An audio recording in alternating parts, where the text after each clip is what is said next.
Saudara, minggu ini terjadi banjir tidak hanya di Jakarta, tapi juga sejumlah wilayah Indonesia, terutama juga terjadi di Mataram. Kalau khusus untuk DKI Jakarta, saudara, saya kutip data dari Badan Penanggulangan Bencana Daerah BPBD DKI Jakarta, ada 51 rukun tetangga terendam banjir dengan ketinggian air mencapai 3 meter di titik terparah. Dan sementara untuk wilayah di luar Jakarta juga terjadi kebakaran di Mataram, Nusa Tenggara Barat, dan tak tanggung-tanggung saudara, ketinggian air bahkan mencapai 2 meter. Ini terjadi memang saat curah hujan begitu tinggi terjadi di sejumlah wilayah termasuk juga Jakarta dan juga Mataram.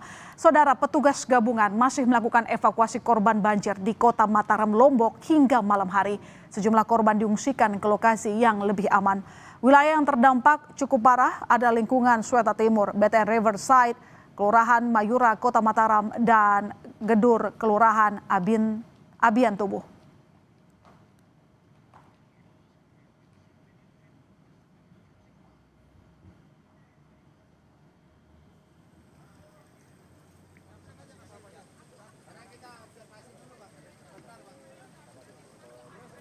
Sekarang kita bergabung dengan jurnalis Kompas TV, Fitri Rahmawati yang ada di Mataram, Nusa Tenggara Barat. Fitri, bagaimana kondisi banjir malam ini? Apakah sudah surut atau justru masih mempersulit warga? Ya, Ilona dan juga saudara, banjir yang terjadi di wilayah Kota Mataram ini terus meluas dan hingga saat ini air belum surut sama sekali. Bahkan warga-warga sudah diminta oleh masing-masing lingkungannya untuk mengungsi ke tempat-tempat yang lebih aman seperti di masjid atau tempat-tempat yang lebih tinggi. Dan sampai hari ini, begitu juga tempat saya melaporkan hari ini di Kelurahan Taman Sari, air terus volumenya meningkat gitu, dan beberapa warga sudah melakukan pengungsian di masjid terdekat yang mereka rasa lebih aman ini. Dan sejumlah tempat yang memang di wilayah Kota Mataram ini yang terdampak cukup parah adalah di Kelurahan Mayura, Kelurahan Bertai, Swete, dan juga Kelurahan Abian Tubuh. Dan sejumlah kelurahan tersebut juga disertai dengan air yang cukup deras sehingga masyarakat juga cukup khawatir ketika mereka berada di pemukiman mereka, sehingga tim SAR gabungan melakukan upaya evakuasi menggunakan perahu karet ke rumah-rumah warga. Dan saat ini banjir yang ada di Kota Mataram terus meluas hingga ke beberapa lokasi seperti di Kekale, kemudian juga di Kelurahan Taman Sari dan juga Kelurahan Skarbele. Dan menurut informasi yang kami terima dari Badan Penanggulangan Bencana Daerah Kota Mataram dan juga Wali Kota Mataram Mohan Roliskana yang kebetulan juga meninjau lokasi banjir, termasuk juga Gubernur NTB lalu Muhammad Iqbal, bahwa banjir ini disebabkan oleh volume hujan yang cukup tinggi dan juga hujan yang meluas di wilayah Kota Mataram, sehingga menyebabkan air sungai meluap di beberapa lokasi. Dan juga disebutkan bahwa terjadi pasang di laut yang ada di wilayah Kota Mataram ini, sehingga air di sungai meluap ke rumah warga. Sampai hari ini, Ilona, di tempat saya melaporkan juga air belum juga surut, dan warga juga diminta untuk melakukan upaya pengungsian di lokasi-lokasi yang cukup aman. Ilona. Apakah semua warga sudah berhasil diungsikan atau masih ada beberapa warga yang mencoba bertahan di rumahnya, terutama mungkin ada yang memilih tinggal di lantai 2 rumah? Ya, beberapa warga memang yang memiliki lantai 2 memilih untuk tetap berada di lantai 2 rumah mereka, namun aparat gabungan SAR dan Badan Penanggulangan Bencana Daerah meminta kepada masyarakat untuk memilih mengungsi ke tempat yang lebih aman atau tempat yang tidak terdampak banjir, sehingga mereka benar-benar bisa lebih aman berada di lokasi tersebut. Dan sejumlah warga memang memilih berada di rumahnya, terutama beberapa kepala lingkungan dan juga beberapa petugas-petugas yang berada di lokasi tersebut untuk mengamankan wilayah rumah warga yang terdampak banjir ini. Dan Ilona, dapat saya sampaikan juga kepada Anda dan juga saudara, ada ratusan kepala keluarga di wilayah Kota Mataram ini terdampak oleh banjir karena air hujan yang terjadi di sepanjang hari Minggu hingga malam ini juga dikhawatirkan hujan akan kembali turun, sehingga warga diminta untuk tetap waspada dan lebih memilih berada di lokasi yang lebih aman. Ilona. Untuk warga yang memilih tetap tinggal di lantai 2 rumah, selain yang bertugas tentu saja, Fitri, apakah memang wilayah tersebut sudah biasa kena banjir sehingga mereka merasa menunggu banjir surut saja baru keluar dan tidak mau diungsikan? Ya, beberapa warga memang yang berada di lantai 2 rumah mereka, wilayah tempat mereka sekarang tinggal itu sering terjadi banjir saat hujan turun cukup deras dan volume air yang terus meningkat. Hanya saja waktu dari banjir tersebut bisa cepat surut.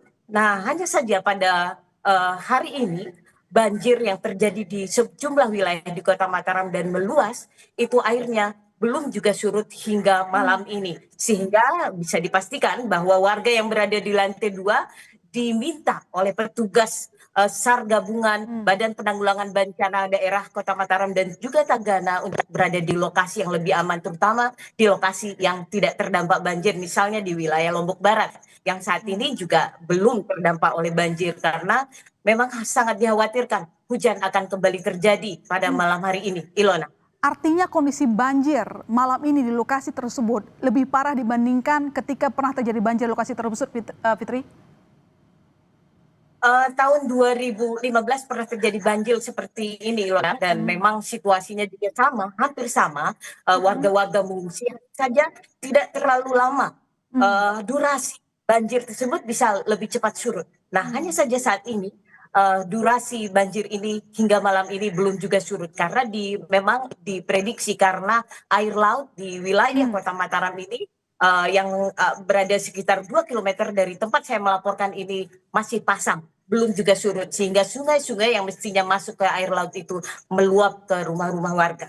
Ilona. Seintens apa hujan yang terjadi di sana, Fitri? Sampai tampaknya tadi Anda menjelaskan berulang-ulang bahwa memang terjadi perluasan banjir.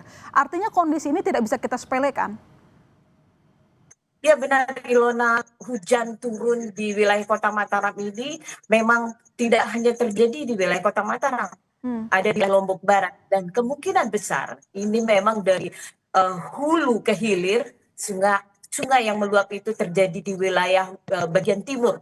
Kita memprediksi juga dan saya juga bertanya kepada beberapa petugas yang ada di wilayah Lombok Timur, hujan juga terjadi di situ dan kemudian di Lombok Barat di wilayah Narmada juga terjadi, sehingga ini yang menyebabkan volume air itu sampai di Kota Mataram karena Kota Mataram ini termasuk dataran yang cukup rendah sehingga air sungai yang meluap itu lebih banyak volume airnya menuju ke wilayah Kota Mataram ini. Dan juga Ilona, selain dari air hujan dan sungai yang meluap ini, banyaknya tumpukan sampah yang menjadi problem atau menjadi masalah yang terjadi di sejumlah titik sungai-sungai besar yang ada di Kota Mataram ini. Sehingga masyarakat diharapkan sejak terjadi banjir ini untuk tidak membuang sampah di sungai. Ini masih terjadi sampai hari ini, pembuangan sampah di sungai-sungai masih dilakukan sehingga ini menjadi salah satu juga yang menjadi penyebab utama selain curah hujan yang cukup tinggi dan juga air laut yang pasang adalah pembuangan sampah di sungai-sungai yang ada di wilayah Kota Mataram ini. Ilona. Ya, informasi yang Anda sampaikan ini adalah sebuah koreksi ya, wake up call untuk regulator terkait jangan sembarangan membuang sampah, jadi lebih tertib lagi begitu. Tapi dengan situasi atau fakta yang ada di depan kita dan laporan Anda, bahkan gambar yang Anda kirimkan dari sana, situasi tidak baik-baik saja. Apa yang akan dilakukan oleh otoritas? Upaya apa yang akan dilakukan selain mungkin terus rajin mengajak warga agar mau dievakuasi? Tapi apa tindakan lain yang akan dilakukan agar tidak terlalu lama berada di kondisi seperti ini, Fitri? Ya, Ilona, mohon maaf, saya akan melaporkan juga tetap kepada Anda. Tiba-tiba listrik mati di sejumlah titik di wilayah Kota Mataram ini, termasuk juga di tempat melaporkan ini. Sehingga tadi tiba-tiba terjadi gelap dan ini saya menggunakan lampu bantuan untuk bisa melaporkan kondisi terkini di wilayah banjir yang ada di Kota Mataram ini. Memang pemerintah Kota Mataram tengah berupaya untuk melakukan upaya-upaya perbaikan ya, terutama di drainase yang ada di wilayah Kota Mataram ini karena seringkali drainase air atau selokan-selokan air yang ada di wilayah Kota Mataram ini diperbaiki begitu jelang musim hujan. Ini menjadi catatan penting dan kritik dari masyarakat agar pemerintah tidak melakukan upaya perbaikan pada saat musim hujan, tetapi dilakukan pada saat musim panas atau musim kemarau sehingga tidak terjadi tidak terjadi kepanikan ketika hujan turun yang sangat tiba-tiba di wilayah Kota Mataram ini. Dan diprediksi oleh Badan BMKG bahwa hujan ini akan terjadi dalam sepekan terakhir sehingga ini menjadi upaya untuk pemerintah juga untuk mengantisipasi agar banjir ini bisa segera surut dan upaya banjir tidak menggenangi rumah-rumah warga juga dilakukan oleh pemerintah Kota Mataram dan pemerintah Nusa Tenggara Barat ini, Ilona. Ya, prediksi curah hujan masih akan terus berlangsung selama sepekan. Kita berharap akan ada antisipasi dari regulator ya Fitri, sehingga Anda dan masyarakat yang ada di Mataram bisa kembali beraktivitas seperti biasa. Terima kasih Fitri atas laporan Anda. Selamat kembali bertugas rekan.